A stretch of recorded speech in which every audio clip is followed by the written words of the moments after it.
and certainly excited here to finally get to the game. It's been a tremendous week, a great experience, of course, coming back to the playoff.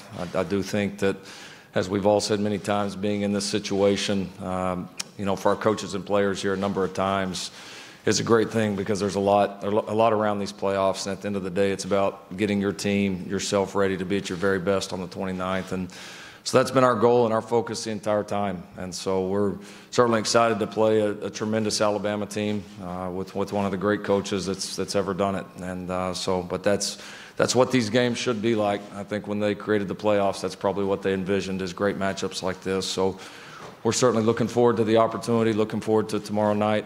And thanks for having us here. Well, this has been a wonderful experience for our players, our team, our entire family at the University of Alabama. The Orange Bowl has certainly been first class in every way, shape, and form. We'd like to thank everybody associated with the bowl game who worked so hard, probably all year long, to make this such a great event for our team and our players. I'd like to thank Capital One, President Sean Pittman, CEO Eric Palms. This has certainly been outstanding for our team. We've had a really good week here.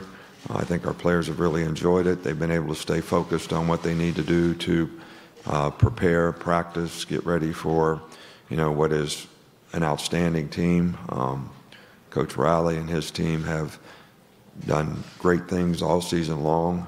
They've got a dynamic offense that is really challenging for any team, I think, and they've had great success all year long. This is the kind of games that I think that players that are great competitors love to play in and compete against, and that's what the playoffs are all about. So we're looking forward to the game tomorrow night and the challenges that we have presented before us, and I think it'll be a great football game.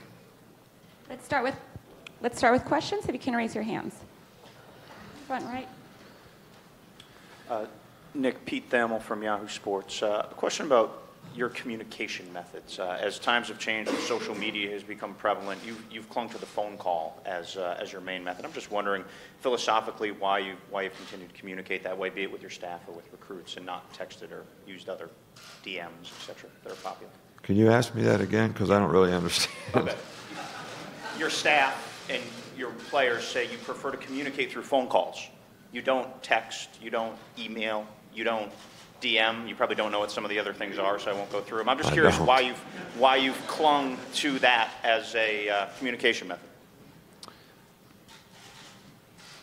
Well, I guess I'm just old-fashioned. I'm a little older than a lot of you folks in here, and we've been doing things a certain way for a long time, and I really like to communicate with our players face-to-face. I really don't email. I don't have Twitter. Don't have any of the social media type stuff, which I think is a great way to communicate. I just like to make it a little more personal, and it seems to work okay with our players. And I hate it when somebody said, I texted him to be here at 9:30, but he's not here. And I'm saying, well, why didn't you just talk to him? Why didn't you just tell him to be here at 9:30? How do you know he even got the text? Did he respond? So I guess it's a little old-fashioned, but it works okay for us. Middle of the room, orange. Coaches in the back here, Farhan Lalji from TSN. Both of you on Kyler Murray, please. First, Coach Saban, what concerns you the most? You've faced athletic quarterbacks before, but what concerns you the most about him? And to Coach Riley, if he chooses to continue football, what's his NFL future as a quarterback? Well, I think the guy is one of the most dynamic players that I have ever seen in college football in terms of his skill set. He can beat you with his feet. He's got great speed. He's very athletic. He's a good passer. They have an outstanding scheme that really challenges you defensively and takes advantage of his skill set in every way, which is pretty obvious by the production that they've had all season long in terms of their ability to score points, make explosive plays, his ability to make explosive plays, and to distribute the ball in a way that all the other players on his team have an opportunity to make explosive plays. So, and they have great balance. So it's not just one-dimensional. I mean, they run the ball effectively. They make explosive plays in the passing game. And I think it all starts with the system that they have, his ability to execute that system, pretty flawlessly for the most part, and it takes advantage of his skill set to a T. Regarding Kyler's NFL prospects, everybody knows he's got a big decision to make, which he, his family, anybody else that he wants involved will sit down and visit about, once this season comes to an end. He's in a great situation. I mean, he's already the 9th overall pick in Major League Baseball draft, and I think he'll be probably somewhere around the same spot if he chooses to go football-wise. I realize there's a lot that goes into that, what teams are selecting, what their needs are, but we just had a guy go first overall the year before, and, I think this guy's that kind of impact player and certainly a rare athlete, one of those that you very well may go through the rest of your career coaching and never have one like that again. I mean, he's that unique. So, he's either going to be a Major League Baseball All-Star or he's going to be a Pro Bowler. He just needs to decide which one. Maybe both. Front row, right side of the room. James Hale, Sports Talk 1400, The Ref. Lincoln, as you've looked at Alabama's defense, what's your thoughts and what makes them year in and year out one of the best defenses in college football? Well, the guy sitting over here to my left has quite a bit to do with that. Regardless who the coordinator is, regardless of who the players are, they've got a system that they believe in, and it's impressive to watch. They adjust through the years, but you can tell they have core beliefs and things that they're really, really good at that they continue to stress, and it shows up on the field. And so they've done a great job recruiting and developing players. They've got really outstanding players at every single position. This year in particular, the defensive tackle 92 is as good as I've ever coached against. So he's certainly in a group of great players really stands out. But they play well together. Like most great defenses, if you're gonna score some points or get any yards, you're going to have to earn every single bit of it. They're not going to give you anything, and they make a lot of big plays themselves. So they're certainly as good as we've gone up against. Tim Reynolds, third. Tim Reynolds with the AP. This question's for Coach Saban. Coach, I know winning's not easy. You guys make it look easy sometimes, but I know it's not. What still drives you on an annual basis to keep doing this? I mean, when you've done what you've done, where's the motive? I mean, kids have a 4-year window and they want to win championships and then they move on to the next thing. You've been in this place for a long time. What still is the motivating factor for you to keep doing this year after year? Well, I think that, I've always been kind of geared up to always sort of look at what's in front of you, not necessarily look what's behind you. And I think that the next game is always the most important. The next season is always the most important. The next team, the next group of players. And there's always a great challenge in that. I think that, we sometimes use the analogy of every season is like climbing a mountain. And obviously when you get in a situation like we're in now, both teams, that it gets a little more treacherous at the top in terms of the consequences of mistakes and things that can happen. But when next season starts, you kind of push the boulder up the hill or up the mountain this year, but next year it starts all over. And so you have a process of things that are very challenging for that particular team, and that's what I always sort of look at and focus on, and that just don't look back, always look ahead. And one of the things that I always say to our team is, so what's next? Maybe you accomplished something in the last game, but the next game is the most important game, and that's what we need to prepare for, and that's what's going to help you create value, because you're kind of only good as your last play, in this profession and in this business. So, and that's not been something that's been difficult for me to do. I think when it gets that way, then maybe that's the time you shouldn't be in it, because I never want to ever be in a situation where I feel like I'm letting our players down in terms of creating value for them in personal development, academic support, how they can develop careers on and off the field. And that's what our program is all about. So, and that's very challenging when you have a group of young men who are all geared to accomplish something special, but sometimes they need a little help on, exactly how to do that. Middle of the room. Right here, Coach. AP Stedham, WHEP, AM and FM, Foley, Alabama. Coach, when you're playing against a team that potentially can score a lot of points, does that affect your coaching of the three phases of your team, the offense, the defense, and the special teams? And then for Coach Riley, if you're playing a team that's fairly good on defense, does that affect the three phases for you when you're coaching against that team? Well, I think that there are certain things, in each team and every game that you play that you're always going to look at the style of play of the other team and try to define for your team exactly what you need to do to win.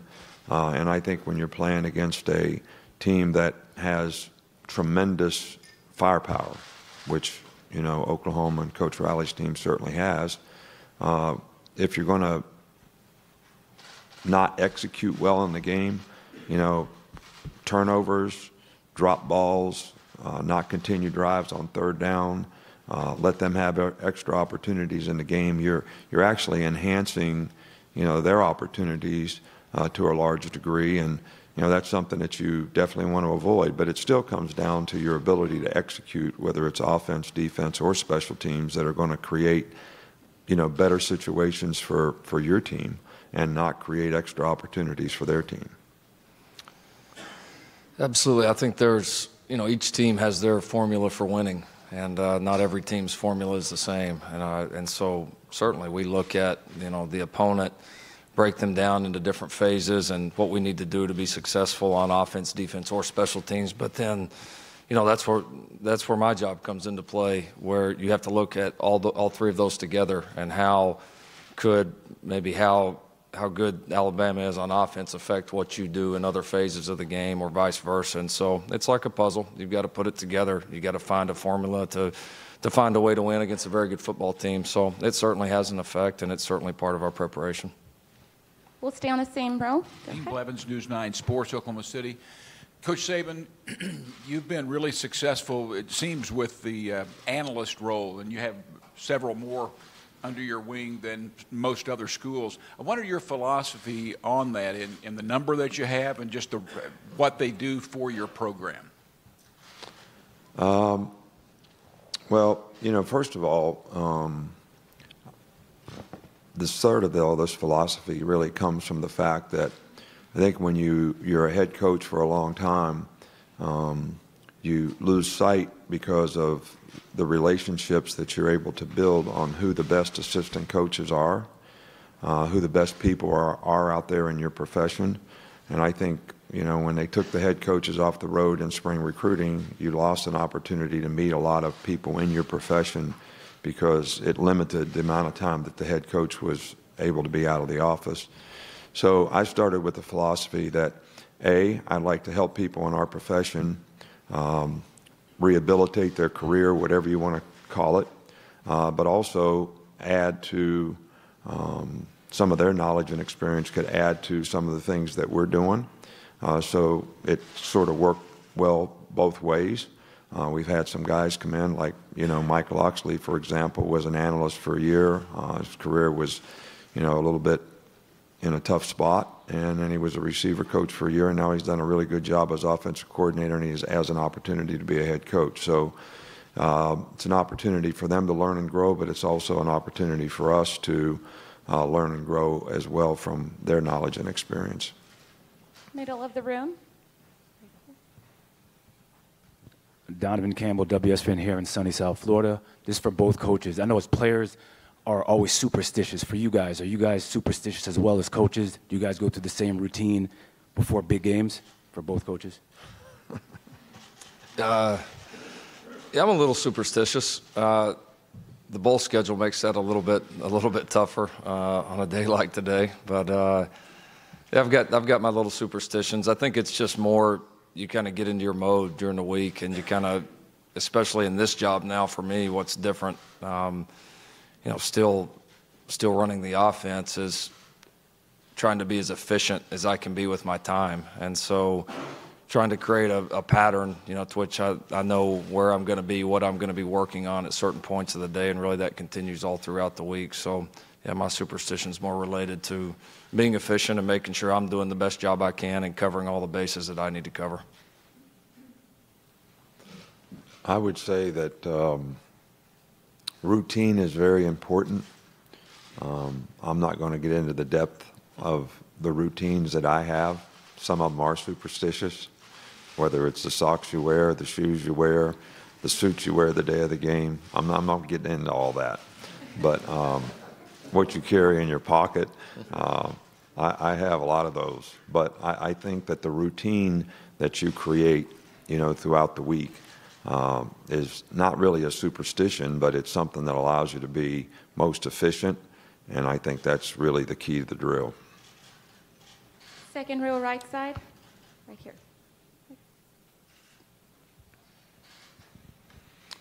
Blaise Collin, the Blue Pennant, Quebec and France. This is a question for both of you.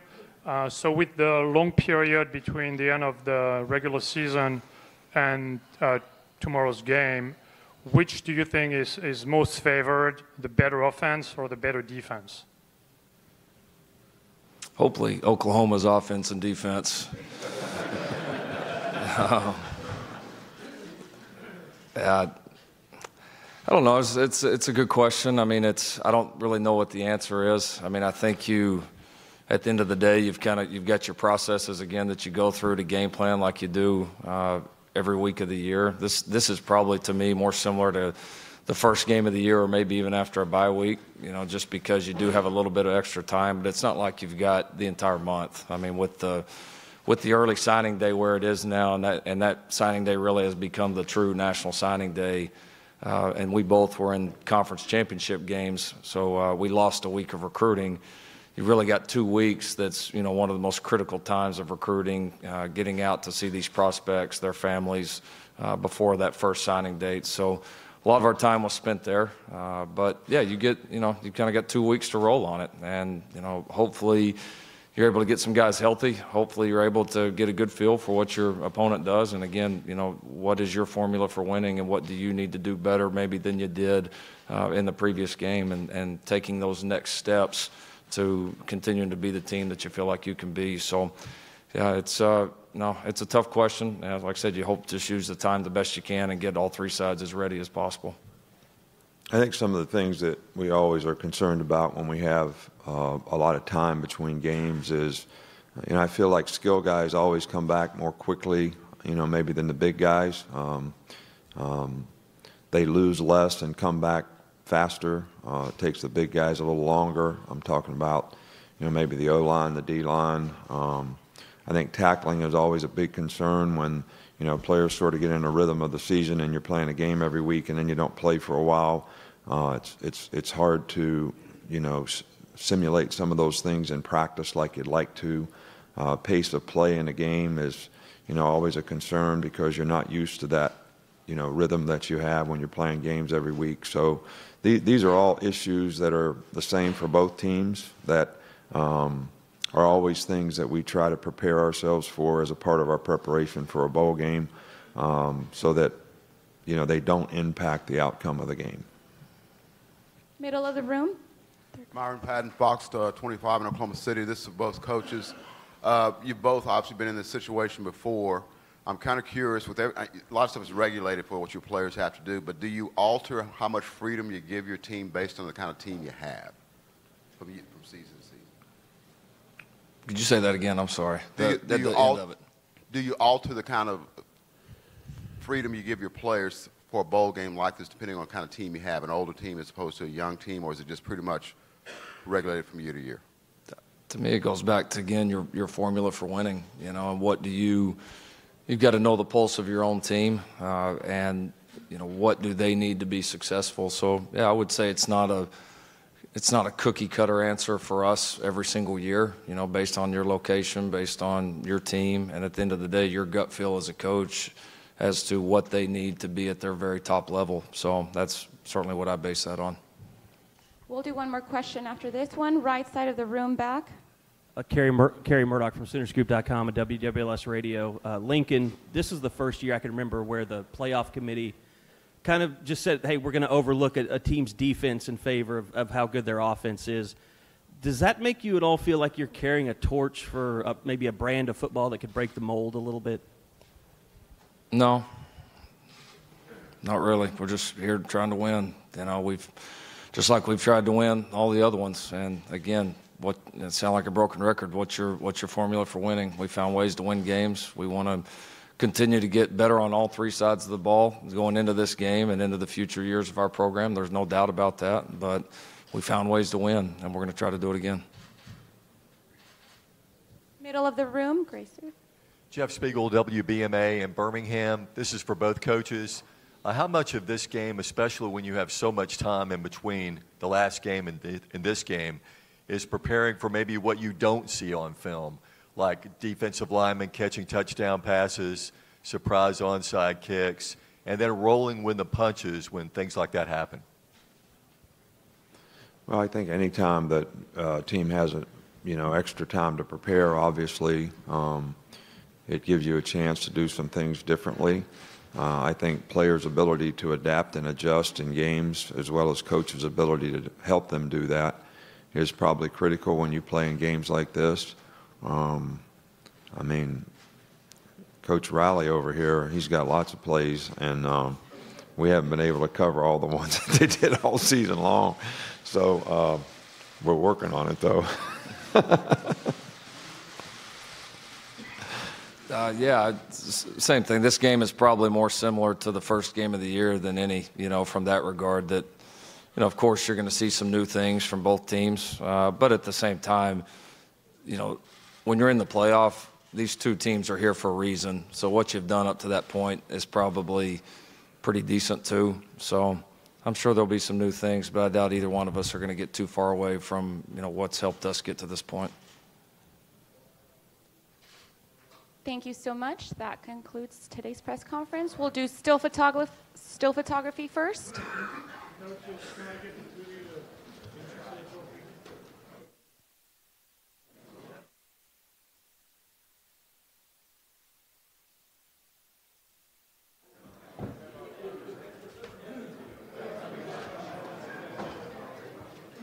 Guys, we're going to do still first, and then we'll change, and we'll let video go after that. Yep. So everyone will get a chance. What was that, handshake?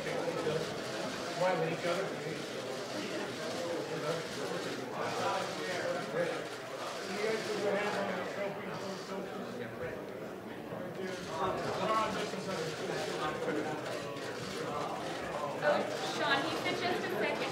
Oh, did you say? No? Okay.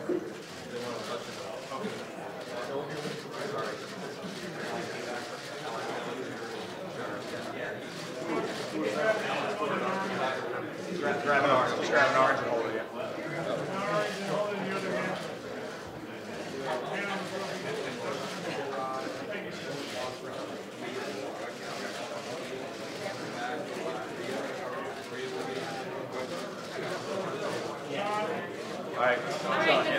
Sure? Yeah. Okay. Just wanted to be sure.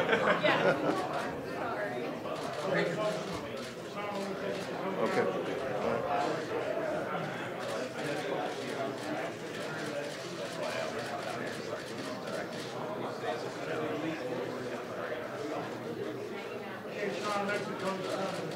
Okay.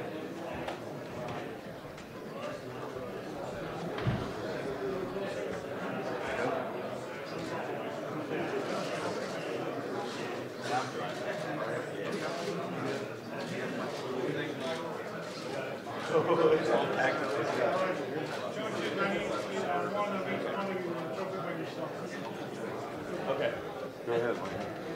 All right.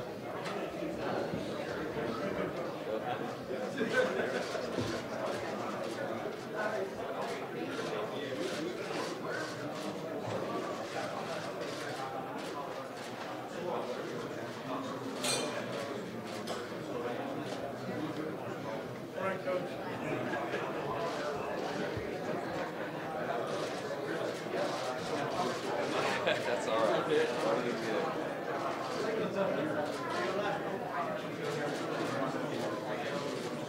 Good morning. Alex, you want to give video a chance to be up front? Video? Yeah, let's get video real quick chance. We're just going to let video for a few seconds. All right, guys, we need you to get down. We need you to get down so they can shoot from behind. Take photographers in the back, video. Go ahead, Coach. It's video, so do whatever. Shake hands or throw an orange up in the air or whatever.